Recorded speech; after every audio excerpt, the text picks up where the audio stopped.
नमस्कार प्रेक्षकांनो, मालिकांची दुनिया या चॅनलमध्ये तुमचे स्वागत आहे. ठरलं तर मग या मालिकेमध्ये आपण बघणार आहोत की इकडे मात्र आता अर्जुनने जे काही पुरावे सादर केलेले असतात अथर्व विचारेबद्दल आणि त्याला स्वतःलाही साक्ष द्यायला लावलेली असते. त्यामुळे आता कोर्ट मात्र साक्षीला दोषी ठरवतं आणि तिच्यावर आता गुन्हा दाखल होतो की तिने एकदा नाही, दोनदा नाही तर तीन वेळा खोटी साक्ष दिलेली आहे. त्यामुळे आता तिला शिक्षा होणार आहे. तिला 1,00,000चा दंड सोबतच 3 महिन्याची कोठडी तिला सुनावण्यात येते.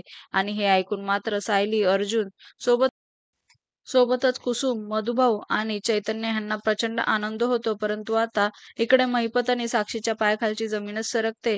त्यानंतर मात्र आता इकडे तिला पोलीस घेऊन जातात, कॉन्स्टेबल. तर तेव्हा ती आरडाओरडा करते, सोडा, मला नाही जायचं आहे अण्णा, मला नाही जायचं, तुम्ही काहीतरी करा.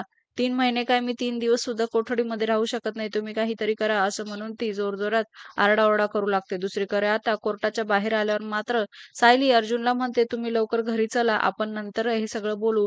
मला तुमचं खूप कौतुक आहे, पण आत्ता ही वेळ नाही, आता आपण घरी जाऊया. तेव्हा अर्जुन म्हणतो, का असं बोलता आहे? तेव्हा ती म्हणते, आईंना कालपासून तुमची खूप काळजी वाटते आहे, जोपर्यंत त्या तुम्हाला बघणार नाही त्यांना तोपर्यंत चैन पडणार नाही. आणि हे ऐकून मात्र अर्जुनला फारच आनंद होतो की मम्माला माझी काळजी वाटते आहे. म्हणून आता सगळेजण घराच्या दिशेने जायला निघतात. मालिकेच्या अशाच नवनवीन भागांसाठी आपल्या चॅनलला नक्की लाईक करा, शेअर करा, सबस्क्राईब करा.